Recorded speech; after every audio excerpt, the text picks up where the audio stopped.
How to change contact email on Play Store on your Android phone. Go to Play Store. Here in Play Store, go to profile picture on the upper right side on your screen. Tap this and go to settings. You can see below. Here in settings, go to general. In general, you can see here the account and device preferences. You can tap this.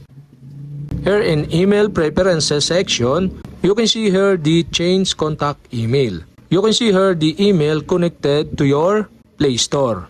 So if you want to change the contact email, okay, you can tap this and now change the email. So after you change the email, tap the save button. After you change the email, you can see the pending verification.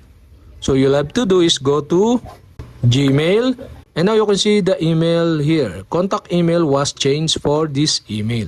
So you can tap the check activity button on this email, and after that, tap or select the yes, it was me. So go back to Play Store and refresh this page. And that's it. We have successfully changed the contact email on Play Store.